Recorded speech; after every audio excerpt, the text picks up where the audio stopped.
अध्यक्ष सम्माननीय नांदेवाल साहब, जिला के उपाध्यक्ष सम्माननीय राजा भाई जी, हमारे महाराष्ट्र में मीडिया को बखूबी संभालने वाले मीडिया प्रभारी सम्माननीय उत्तम शर्मे जी,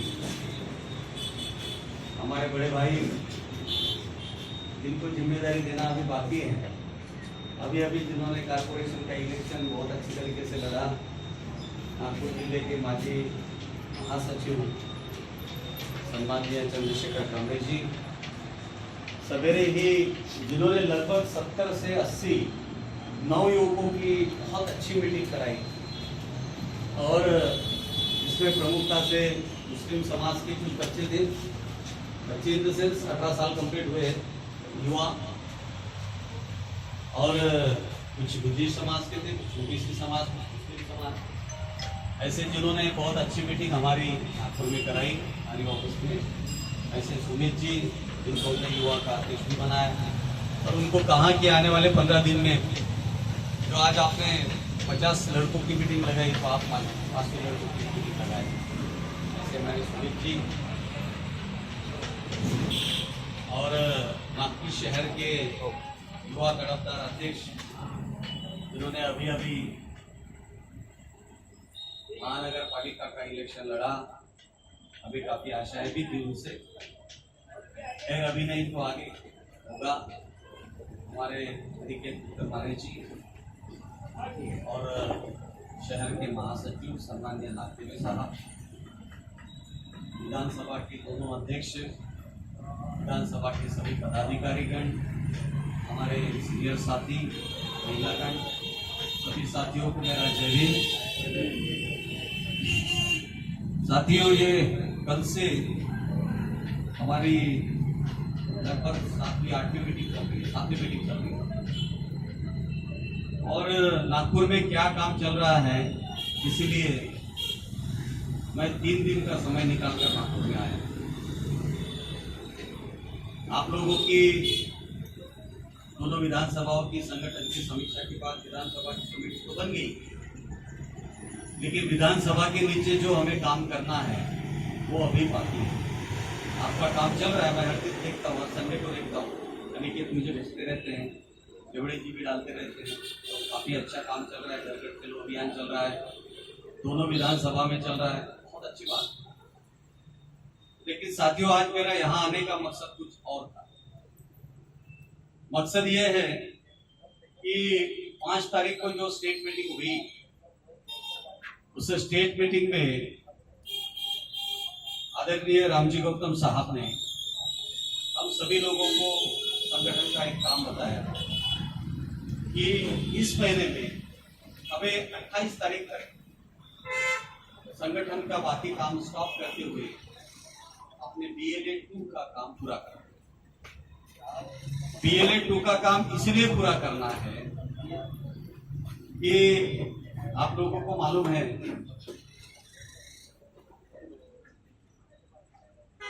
यूं तो हर साल जब भी इलेक्शन होता था, तब तक जिन लोगों की डेथ हो चुकी है, जो लोग 18 साल कंप्लीट किए, जो लोग जिनकी बहुएं किसी गांव में आई है और जिनका वोट नहीं है, ऐसे लोगों का वोट, ऐसे साथियों का वोट ऐड किया जाता था, उन लोगों का डिलीट किया, और ये प्रोसेस हमेशा चलती थी। लेकिन ये प्रोसेस जब चल रही थी, तो ऐसा क्या कारण आन पड़ा कि आपको SIR करने की जरूरत पड़ी। SIR हो रहा है, और SIR के माध्यम से आपने देखा होगा वेस्ट बंगाल में, उड़ीसा में, उसके बाद बिहार में,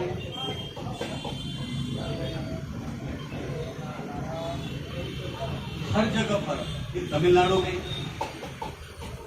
हर जगह पर कुछ वोटों की कटौती की गई। वेस्ट बंगाल में तो 95 लाख वोट मुस्लिमों का कम किया गया। तमिलनाडु के अंदर अभी आपने देखा कि जो राज्य पेरियार रामास्वामी जी ने जो कसम खाई थी कि यहाँ पर मैं मनुवादियों के पैर नहीं जमने दूंगा, अभी तक आपने देखा होगा कि डीएमके और एआईडीएमके के अलावा वहां किसी की गवर्नमेंट नहीं बनी, लेकिन इस बार तमिलनाडु में भी एसआईआर हुआ और गवर्नमेंट किसकी बनी आप जानते हैं। कहने का मतलब यह है कि एसआईआर को क्यों अब हमारे देश में किस तरीके से इम्प्लीमेंट किया जा रहा है, इसको हमारे लोग नहीं समझ पा रहे हैं और इसलिए इस चीज को हमारे लोगों ने कभी सीरियस नहीं लिया। अभी भी 3 महीने से हम कह रहे हैं कि भाई BLA 1 बनाओ, BLA 2 बनाओ। मैं स्टेट के लोगों को बोल देता हूँ, स्टेट के लोग जिले के लोगों को बोल देते हैं, जिले के लोग विधानसभा को बोल देते हैं और विधानसभा के नीचे सफा, कोई काम नहीं। और ये निरंतर रूप से हमेशा के लिए चलता आ रहा है। पिछले 2002 से हम निरंतर देख रहे हैं, सबको ऑर्डर देने की आदत पड़ी और इसलिए काम नहीं होता। साथियों, ये इतना सीरियस मामला है, परम आदरणीय बहन जी बार-बार एसआईआर को सीरियस लेने के बारे में कह रही है। माननीय रामजी गौतम साहब हमेशा कहते हैं कि यदि आपके वोट नहीं बचे, आपके पास वोट का अधिकार नहीं बचा, तो आप क्या कर लो। सबसे बड़ा अधिकार कौन सा है हमारे पास में? वोट का अधिकार है ना। वोट का अधिकार है, इसलिए जो कल तक आपके घर के बाहर से नहीं जाते थे, तुमच्या सड्यावरून जायलाही ज्यांना परहेज होता, ते लोक तुम्हाला 5-5 वर्षानंतर वोट मागायला घरी येतात की नाही येतात? क्यों आते हैं? क्योंकि वोट का अधिकार। इस एक वोट के अधिकार के लिए छत्रपति शाहू महाराज जी ने, महात्मा ज्योतिबा जी फुले ने बहुत बड़ी लड़ाई लड़ी, आपको मालूम होगा इतिहास। और इन दोनों की लड़ाई डॉक्टर बाबा साहब आम्बेडकर जी ने संविधान के माध्यम से हमको वोट का अधिकार दिया। साथियों, वोट का अधिकार देने के लिए 1930, 1931, 1932 राउंड टेबल कॉन्फ्रेंस, बाबा साहब यहाँ से लंदन के लिए जा रहे हैं, अपने बच्चों की परवाह न करते हुए, अपने बीवी की परवाह नहीं करते हुए, पत्नी की परवाह न करते हुए जा रहे हैं। कितना त्याग तपस्या उन्होंने किया, इसलिए कि आपको एक वोट का अधिकार दे सके, आपको वो अधिकार दे सके जिससे आप इस देश के राजा बन सकते हो या किसी और को बना सकते। वो अधिकार जो आपको कभी नहीं मिला था, वो डॉक्टर बाबा साहब आम्बेडकर जी ने अधिकार आपको दिया। आज उसी अधिकार को खत्म करने के पीछे ये मनोवादी व्यवस्था लगी है, इसलिए ऐसा है। आज 16 स्टेट और 3 केंद्र शासित प्रदेश में ये शहर का काम चल रहा है। लेकिन साथियों, ये जब काम चल रहा है, केवल महाराष्ट्र है कि जहां पर एसआईआर के काम के लिए हमारे लोग बाहर नहीं निकल रहे हैं। मैदान में किस लिए निकल रहे हैं? आरक्षण, अवकड़न, ABCD के लिए हमारे लोग बाहर निकल रहे हैं। आज भी मैं देख रहा था कई जगह पे मोर्चे हो रहे, आंदोलन हो रहे, इसलिए कि भाई ये जो रिजर्वेशन SC ST का जो सब क्लासिफिकेशन है, उसको लागू नहीं किया जा सकता। हमारे लोगों को एसआईआर के बारे में मालूम ही नहीं, हमारे लोग एसआईआर के बारे में सीरियस ही नहीं। सीरियस किस लिए है कि जो इन्होंने झगड़ा लगा दिया 58 वर्सेस 1। महाराष्ट्र में SC SC की कितनी कास्ट है? 59। उसमें से 58 एक जगह पर है, कहती है कि भाई ABCD लागू नहीं होना चाहिए, और केवल एक जाति जिनको इन्होंने, इन मनोवादी व्यवस्था के लोगों ने हैंडल किया, वो कह रहे हैं कि ये होना चाहिए, और सारे लोग टूट पड़े हैं। जितने भी आम्बेडकरवादी अपने आप को कहने वाले नेतागण हैं, जो झुग्गी झोपड़ियों में, घरों में, गांवों में, बुद्ध विहारों में अपनी लीडरशिप को फोकस करने के लिए अभी होड़ लगी है कि कौन बड़ा मोर्चा निकाले। उन्हें एसआईआर का कोई नॉलेज नहीं, एसआईआर के माध्यम से क्या हो सकता है ये नॉलेज नहीं। और सारी जनता, आम्बेडकरी जनता लगी है, होड़ लगी है मोर्चा। अच्छा, इसमें एक और अच्छी बात है, जिनको हम अपने नेता कहते हैं, तो एक नेता तो उसका सपोर्ट कर रहा है ये हो जाए, एक नेता कह रहा है कि ABCD होना चाहिए, उसको सपोर्ट कर रहा है। दूसरा नेता दिल्ली से बोलता है कि ये होना चाहिए। हम नाम नहीं ले रहे, आप समझते हैं। और एक ही घर में रहने वाले 3 भाई, उसमें से 2 लोग कह रहे हैं कि ये नहीं होना चाहिए। 2 लोग मुंबई के अंदर मोर्चा के अंदर झगड़ते हैं आजू बाजू में रह के, और एक आदमी बोलता है कि वो होना चाहिए। ये कैसी राजनीति इन लोगों की चल रही है और हमारे लोग इसमें गुमराह हो रहे हैं। साथियों, विषय यह है कि आप लोगों का वोट का अधिकार बच जाए तो सारे अधिकार मिलेंगे। यदि आपका वोट का अधिकार नहीं बचा तो कोई अधिकार आपको नहीं। आप बताइए, यदि आपसे मतदान का अधिकार छीन लिया गया तो क्या बचेगा हमारे पास? कुछ बचेगा हमारे पास? कुछ नहीं बचने वाला। और इसीलिए ये एसआईआर एक तरफ लागू कर रहे हैं, एक तरफ एसआर की प्रोसेस चल रही है, और दूसरे तरफ इन लोगों ने हमारे हाथ में अबोकट का झुंझुना दे दिया और हमारे लोगों का पूरा डाइवर्शन उधर। इसलिए साथियों, हम हर विधानसभा में जाकर अपने साथियों को समझा रहे हैं। अभी हमने दोनों जिला विधानसभा के अध्यक्षों को कहा कि भाई कितने BLA 2 हुए? BLA 1 को बन गए। BLA 1 कौन बनता है? विधानसभा का अध्यक्ष। तो मैं जहां जहां पर भी कह रहा हूँ भाई कितने BLA बने, बोल रहे हैं हाँ सब हो गए। सब हो गए यानी क्या? सारे विधानसभा के लोग BLA 1 बन गए। अब BLA 1 बनने के बाद BLA 2 बनाना सबसे बड़ी बात। 300 कितने बूथ आते हैं दक्षिण नागपुर में? 300 साढ़े 300 के करीब होंगे।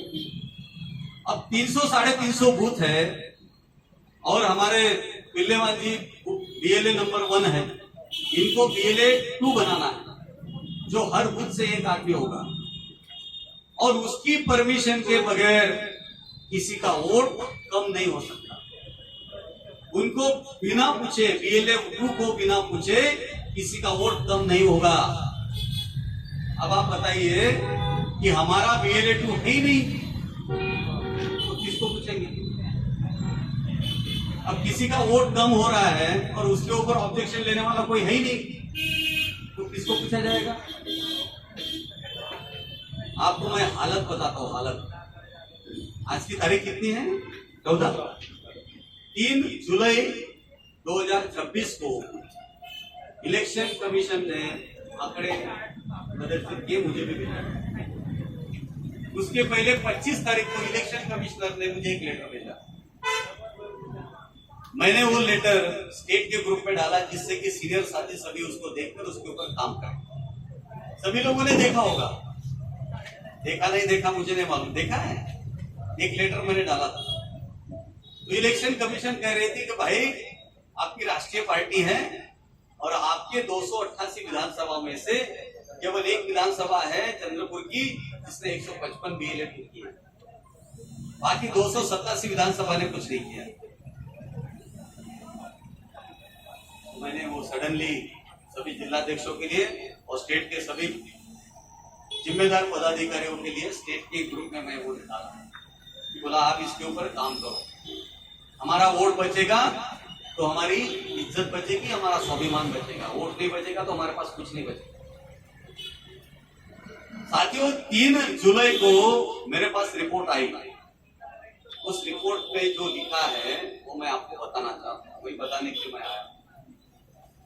पूरे महाराष्ट्र के अंदर 288 विधानसभा के अंदर 1,03,83 बूथ है। 353 1,03,53 बूथ है पूरे महाराष्ट्र।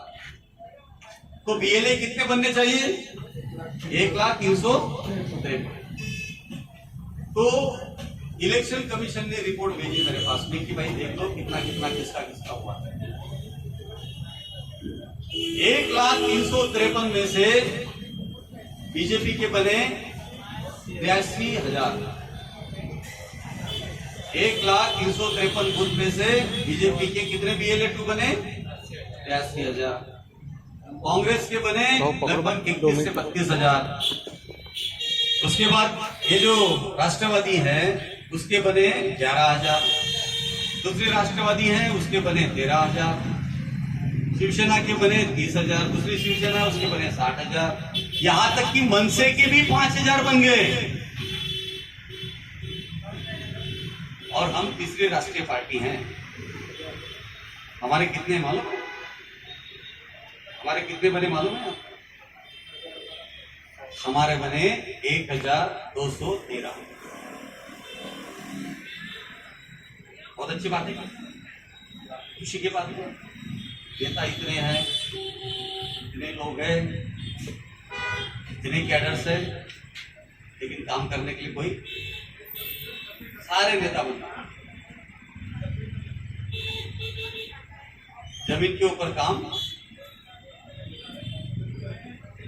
तो फिर हमने अध्यक्ष जी को पूछा, भाई क्या हुआ, क्योंकि उसमें नागपुर 0 पे। तो एक्चुअली हो ये रहा है, इन्होंने 350 कर तो लिए, लेकिन गवर्नमेंट उसको आगे नहीं भेज रही। अब इनके बोलने के बाद 6 तारीख को शायद है, 6 तारीख को मुझे अभी रिसीट मिली कि 6 तारीख को उन्होंने आगे रिपोर्ट भेजा है। यदि हम उसके ऊपर ऑब्जेक्शन नहीं लेते तो शायद वो भी नहीं भेजते। यानी हमारा थोड़ा बहुत तो हुआ है, लेकिन जो आपने करके दिया उसको भी आगे नहीं भेज रहे। अब हमारा 1213 बना। भाई तीसरी राष्ट्रीय पार्टी है, कम से कम 50,000 तो बना लो। 50,000 तो बनने चाहिए, क्यों नहीं बनने चाहिए? भाई इतने ताकतवर, इतने नागपुर महापुरुषों की भूमि, नागपुर में लगभग 4,500 बूथ यहाँ पर है, और 4,500 बूथ में यहाँ सबसे ज्यादा बुद्धिशाली रहता है, तो भी हमारे नहीं बन सकते। हमने कहा भाई ये ठीक नहीं है। तो इसलिए मैंने नागपुर का और पूरे महाराष्ट्र के अंदर जहां जहां हमारी अच्छी तादाद है, मैं पहले वहां जा रहा हूं। साथियों, 5 तारीख की मीटिंग के बाद मैं जरा मराठवाड़ा करते हुए आ रहा था, तो आते आते हम उस्मानाबाद पे ठहरे। उस्मानाबाद के साथियों ने हमें जलपान कराया, हमारा स्वागत किया। ठीक है, चला जरा बताओ BLA-2 कितने बने? उन्होंने कहा हमारे BLA-2 कितने बने? 5। इतना बड़ा जिला, 4 विधानसभा है, और 5 यदि बनाओगे, कल हमारे वोट का अधिकार चला गया तो हमारे पास क्या बचेगा? परम आदरणीय बहन जी बार बार कह रही है कि अपने वोट के अधिकार को बचाओ। यहां केवल 2 ही लोग टारगेट हैं, एक ये और एक। समझ में आ गया? 2 लोग टारगेट हैं, एक ये है और एक है कि नहीं है? किसके वोट कम हो रहे हैं? पहले तो इनके हो रहे हैं और बाद में, क्योंकि आंबेडकरवादी कभी मनुवाद का साथ नहीं देता है, इन मनुवादी लोगों का साथ नहीं देता। इसलिए सबसे ज्यादा टारगेटेड कौन है? कि हम लोग चिल्लाते हैं, हम लोग विरोध करते हैं, हम सही बात के लिए लड़ते हैं, झगड़ते हैं, और कभी उनके धासे में नहीं आते। हम अपनी नेता परम आदरणीय बहन जी को मानते हैं, ये उनको मालूम है, इसलिए सबसे ज्यादा टारगेट पे कौन है? हम लोग। तो हमने अपने वोटों को बचाने की सबसे बड़ी जिम्मेदारी है। तो साथियों, आज मैं आप लोगों के लिए प्लान लेके आया। आता हे बंद करून टाका।